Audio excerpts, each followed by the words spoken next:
Hare Krishna, everyone, and welcome back once again to our series on the glories of our most beloved Sri Vrindavan Dham. But first, Namo Om Vishnupadaya Krishna Pashtaya Bhutale Srimati Bhaktivedanta Swaminiti Namane Namaste Saraswati Deve Gauravani Pacharine Nivishesha Shunyavadi Paschatya Deshatarine.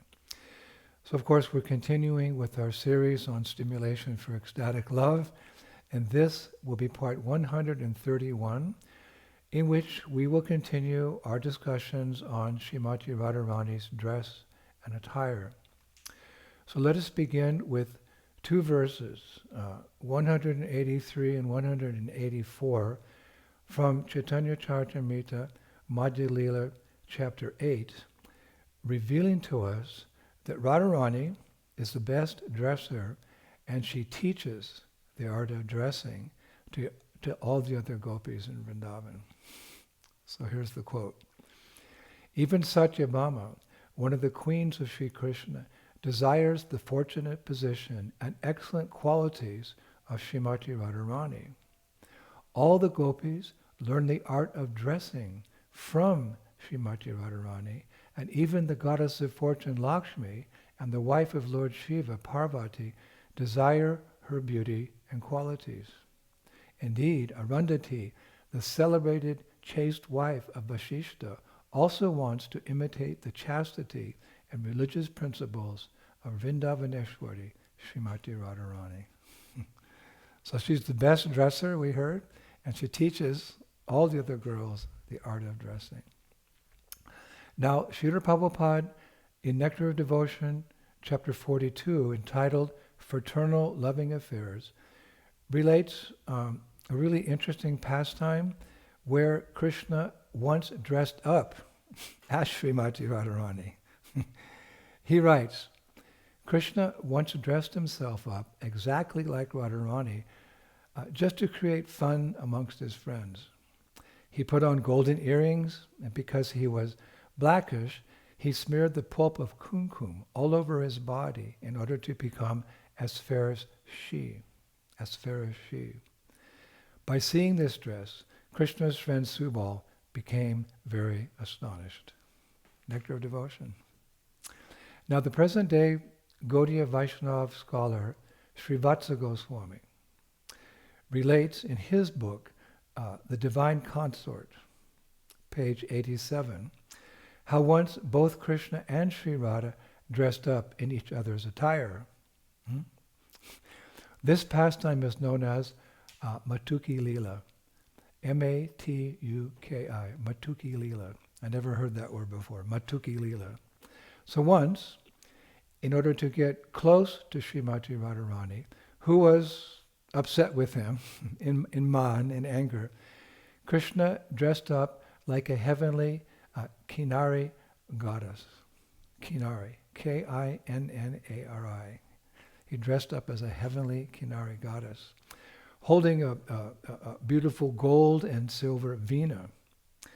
Then he approached Sri Radha. Seeing him coming, the gopis asked this Kinari goddess what her name was, and if she could sing a song to cheer up Srimati Radharani.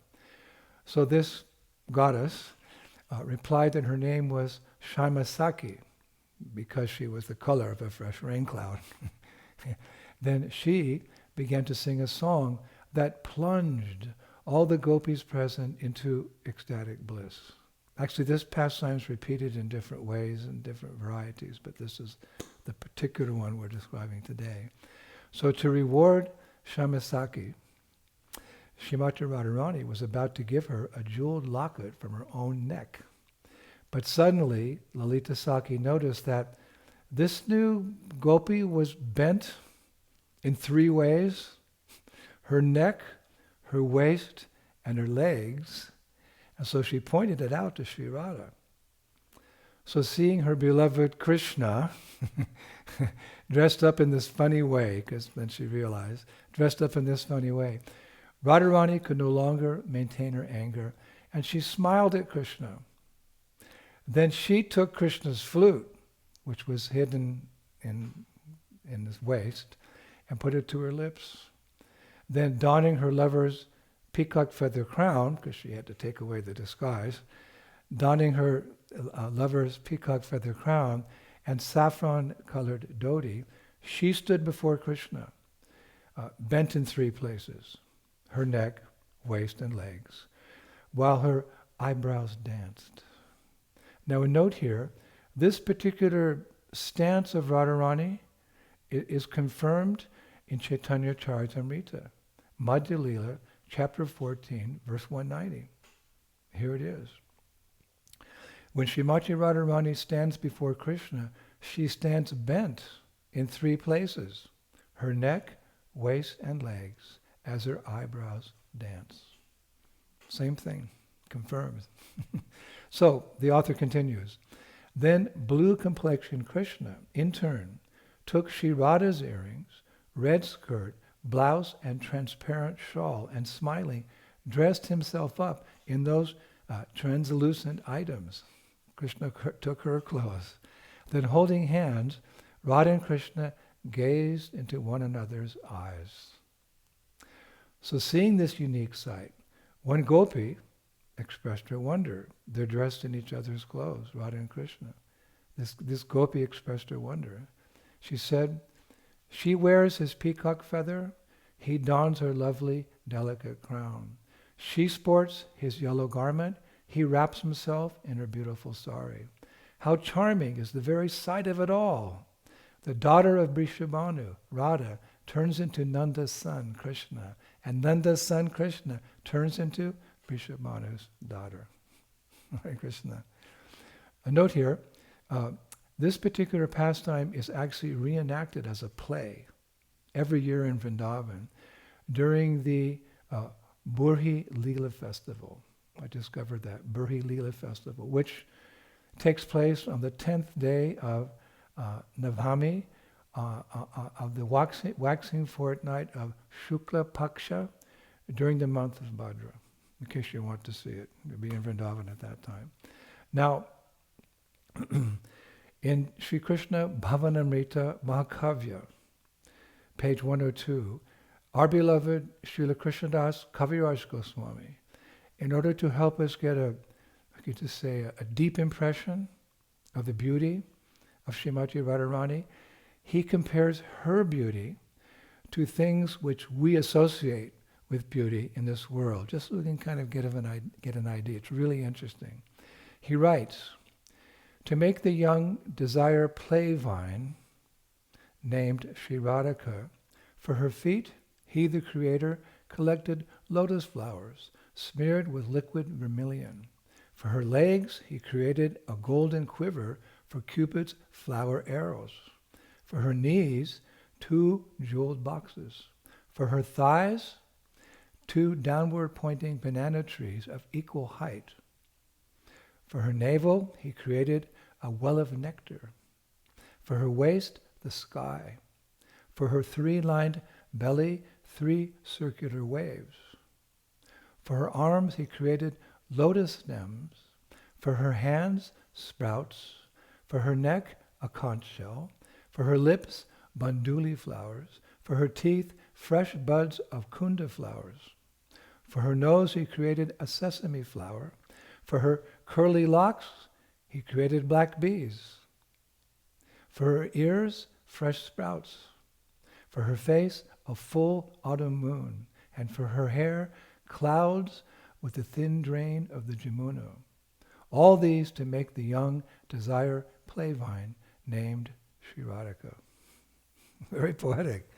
Just comparing so we can get an idea, because the reflection of something is not like the original object. So this material world is a reflection of the spiritual world. But some things are very beautiful. So to help us get an idea, he compared those things to the transcendental limbs of Srimati Radharani. Now, there's another amazing pastime called wages on clothes and ornaments. It's found in Gaur Govind Archana Shmarna Paditi of Sri Dayana Chandra Goswami. He writes as follows. In Sri Krishna, absolute and complete Madhurya is present, which is actually his Leela Shakti, the potency through which he performs his unlimited pastimes in Braj. Expanding himself, he is able to simultaneously, with his many Gopa friends and Sakhis, play with each of them separately. During the afternoon, Radha and Krishna and the Sakhis enter a lake and become absorbed in water sports, splashing, jostling, and bathing each other in the lotus-filled lake. Thereafter, upon the banks, the Sakhis decorate Radha and Krishna with beautiful garments and ornaments, sandalwood paste, and fresh, fragrant flower garlands. Then the divine couple are escorted inside to a gem-studded flower cottage on the bank of the lake and seated comfortably upon a beautiful throne mounted with pearls and rubies. Then Vrinda Devi offers them fruits, berries, and herbal drinks that she has personally prepared. Krishna takes first, served by Sri Radha herself, and surrounded by the Sakhis. Then Krishna lies down on a soft cushion decorated with streams of flowers. There he falls asleep, thinking of Srimati Radhika, his most beloved gopi, who herself is most happy and satisfied to see Krishna resting so comfortably. Having gone outside the cottage while Krishna rests, Radhika and her Sakhis, with great love and delight, relish together the remnants of the food and drinks just relished by Krishna. After taking just a little of the remnants, Radhika's mind suddenly goes elsewhere, just as a female chakori bird feels impatient to see the lotus-like face of the king of the night, the moon. Radhika is anxious to again behold the blooming lotus-like countenance of her beloved Krishna, so she hastens back to the cottage. She stands there for a while with her eyes feasting upon Krishna's tranquil, handsome face and his bimba fruit-like lips, further reddened by the chewing of tambula. Then she takes the tambula remnants and returns to distribute it amongst her Sakhis, taking some of that prasadam herself. However, Krishna, having awoken and dying of curiosity to discover what the Sakhis and Radhika are discussing, completely covers himself with a sheet, feigning deep slumber. The gopis are under the impression that Krishna is actually sleeping, so they freely talk about him, his exploits and other confidential matters, all within his hearing. They enjoy themselves while freely laughing and joking, yet somehow or other they come to understand that Krishna is only pretending to be asleep and has ingeniously overheard everything that they have said. So immediately they are embarrassed and they clamp their lips together, pressing their tongues between their teeth, overcome by beautiful feminine shyness. Bashfully, they look at each other and sit quietly for some time, unable to speak. However, soon they recover their sportive mood, and exchanging clever glances, they silently glide over to where Krishna is resting and suddenly lift up the sheet, covering Krishna, saying, "So this is how you have a good sleep." Playfully they tease Krishna and all start laughing. In this way, time goes by in joyful fun as Radha, Krishna, and the gopis all enjoy jokes and laughter, immersed in mutual divine love. I love that, mutual divine love. Eventually, they all fall off into an idyllic sleep for some time, and awakening, intoxicated with bliss, they all move to a large area and sit comfortably upon it with an air of carefree exuberance. Deciding to play a game of dice with Krishna, the gopis set down the rules, the stakes being each other's jewelry, clothes, and embraces. So joking and immersed in prema, they all roll the dice, and within a short while, Krishna is defeated by Radha, but he demands the necklace of his beloved, falsely claiming that he's the winner. Then Krishna approaches Radha, looking to take away her necklace, but Radha declines and chastises him for cheating with a slight slap of her lotus hand. She slaps Krishna on the face. Now, looking sobered up and feigning that he might have to leave, Krishna says, "Oh Devi, if you are the real winner, then I shall certainly award you my wager. So be ready to accept it. Here are the embraces that I wagered. So then he embraces her. And desiring to behold Sri Radha's crooked eyebrows and hear her words of chastisement to her beloved Shyam, the pet parrots of the divine couple, Sukha and Sarika, and their respective flocks, appear and soon engage in a vigorous verbal battle, just like you see birds sometimes are chirping loudly to each other. In loving glorification, they insistently dispute the respective virtues of Radha and Krishna. Suddenly, Radha and Krishna fall silent, listening to the parrots as if there was a sign to them to prepare to go home. Then Krishna bids farewell to his beloved Radhika, heading back to rejoin the cows, while Radhika also walks away with her gopis in the direction of Surya Mandira to offer worship there. Hare Krishna. They wagered their clothes and ornaments.